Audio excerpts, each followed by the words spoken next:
Welcome sa ating YouTube channel, Main Chart Updates. For today's video, pag-usapan natin mga kaaldab. Ito nga pong balita ng Abante. Ayon doon sa balita ng Abante, naglabas daw ng pahayag itong si Jella Ataide doon sa mga kumakalat daw di umano na comments o mga chismis na ito nga pong si Arjo Ataide at saka itong si Main Mendoza ay hiwalay na raw, no? Hiwalay na. Kaya naglabas siya ng kanyang opinion, komento sa tungkol doon at sinasabi daw niya na fake news daw or pinapabulaanan po niya yung nasabing issue or yung balitang yun. Pero hindi niya ba napansin or hindi niya rin alam yung kanyang sinasabi? Kasi sila po mismo ang meron ding kasalanan kung bakit nasabi ng mga netizens na hiwalay na yung dalawa. Kasi nga naman, paano? Ang rason daw niya kaya hindi raw nakapunta, hindi raw nakadalaw itong si Arjo sa birthday ni Main dahil nga daw busy raw ito sa kanyang trabaho bilang kongresista. Tapos busy raw doon sa kongreso, di ba? Yan daw yung kanyang rason. Ang sa akin lang naman, no? Okay, buti pa yung kapatid mo kahit paano nakapag-post pa ng pagbati kahit na hindi siya nakadalaw, kahit na hindi siya nakapunta sa Itbulaga. Pero ang malaking tanong ngayon, bakit kayo mismong mga kapatid di umano ni Main na sina Ria Ataide at saka Jella Ataide at yung nanay mo at yung tatay mo walang time na makagawa ng video call or video message para i-send doon, ipakita doon, ipadala doon sa Itbulaga para ipakita doon, ipalabas sa nasabing show. Kahit paano, kahit hindi na makapunta, ang mahalaga mayroong video para masabi na okay ang reaksyon ng pamilya Mendoza at saka ng pamilya Ataide. Pero dahil sa ginawa ninyo na hindi pagpansin or hindi ninyo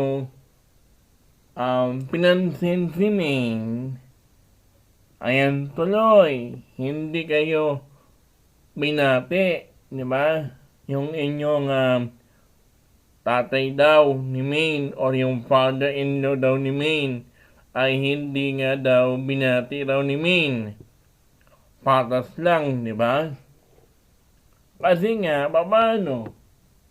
Parang walang pakialam itong pamilya Ataide. Tapos, kasi nga, paano? Hindi naman pala totoong kasal at hindi naman po pala totoong mag-asawa yan. Kaya pala, ginamit lang pala si Main. Yun pala yung doon. Ang lumalabas na totoo, no? Totoo pala yung mga balibalita kasi Hindi, hindi kasi, consistent yung pinapakita ng Atayde family doon sa mga nakaraang birthday ni Ming. Kasi, kung dati, consistent ng kahit papano ay nagpapadala ng video sa Bulaga para batiin si Min or tumatawag pa yung voice message, ganito ganyan. Pero simula noong na issue or napunta sa or na issue doon sa sa flood control project, unti-unti nang nagkakaroon na ng bitak yung relation or yung mismong relation ng dalawang pamilya. Kaya po pala nakabati yung nanay at tatay ni Maine sa Bulaga tulad din ng dati, di ba? Pero ngayong taon biglang nagbago yung kwento, di ba? Tapos simula noon hanggang ngayon, wala pa rin po tayong nakitang photos or videos na pinapakita ng mga arming na mga celebration ng pamilya Atayde. Wala. Para bang wala na silang pakialam kay Maine. Kasi nga, paano? Wala naman po silang relasyon talaga. Sa umpisa pa lang yan. Sa umpisa lang sila magaling, di ba? Kitang-kita naman natin. Ginagamit lang nila sa eleksyon. Nung natapos na, ayun, tahimik na sila. Tapos, ngayon, dahil na-issue nga doon sa flood control, ay naisipan niya or natauhan na rin itong si Maine, kaya hindi na rin siya or pati yung kanyang page ay wala na rin pong pakialam kay Arjo Atayde. At siyempre pa, yung mismong page or yung account ni Arjo, ninangaw. Tuloy. Diba? Ninangaw yung nasabing post. Yes, marami yung nag-heart or nag-like doon. Hanggang like lang pala yung iba eh. Hindi man lang nag-comment yung mga kapwa artista ni Maine, di ba? Or yung mga taga ABS-CBN or mga kahit nga po yung si Rina Atayde, walang time. Pwede naman po niyang mag-like man lang. Saglit lang yun. Or mag-comment lang, happy birthday. Ganyan. Hindi man lang maka-comment, hindi man lang makagawa ng video. Ibig sabihin, wala nang pakialam si Ria at si yung pamilya Atayde. Diba? Yun doon lumalabas ang buong katotohanan. Diba? O yung nasabing totoong kulay ng pamilya Atayde. Kaya pala maraming baser yung pamilya Atayde kasi nga hindi sila consistent sa kanilang ginagawang palabas. Ngayon nairita na napuno na raw itong si Jella, kaya pinapamulaanan daw niya yung issue. Ikaw dapat ang may karapatan dyan. Ikaw yung may alam dyan. Dapat pinapaalala mo na birthday ni Maine sa nanay mo, sa tatay mo, tsaka doon sa kapatid mong may asawa na, di ba? Tapos, mag-comment kayo.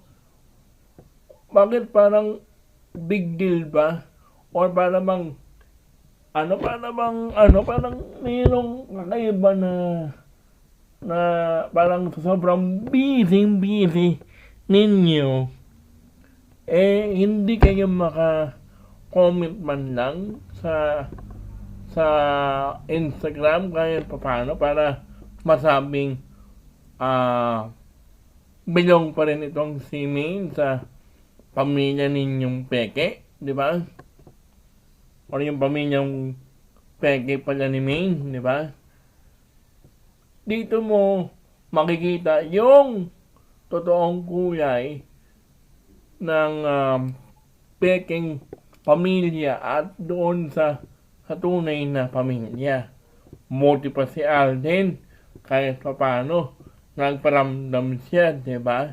Nag-like siya doon sa nag-heart siya doon sa post ni Maine, di ba? Kahit hindi siya happy birthday, ang mahalaga nag-heart siya kasi yan mo makikita yung totoong pagmamahal ni Alden kay Maine. Hindi yung pakitang tao lang, di ba? Ito kasing si Alden, ito yung tunay niyang asawa, di ba? Minsan lang magparamdam yun pero rock na rock yang si Alden. Hindi man niya aminin, hindi man nila aminin ni Maine, pero pinapakita ni Alden doon pa lang sa mismong like niya o doon sa pag-heart niya doon sa post ni Maine. Bakit? Pwede naman pong pwede man niyang i-share ni Maine yun, yung nasabing pagbati ni Arjo sa Facebook, sa Instagram, di ba? Or sa Twitter, di ba?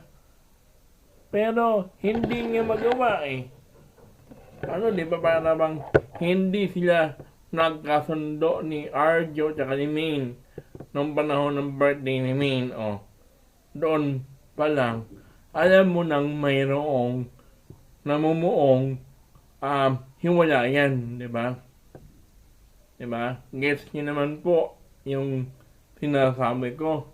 Kasi kung totoong mag-asawa yan, kahit paano, makakagawa ka pa rin ng paraan. No? Tawagan mo yung ibulaga para kahit paano, kahit hindi ka man lang makapunta, makabati ka ng live. Diba? Kahit man lang, grabe naman yung trabaho ni Congressman. Walang lunch break man lang. 5 minutes, wala.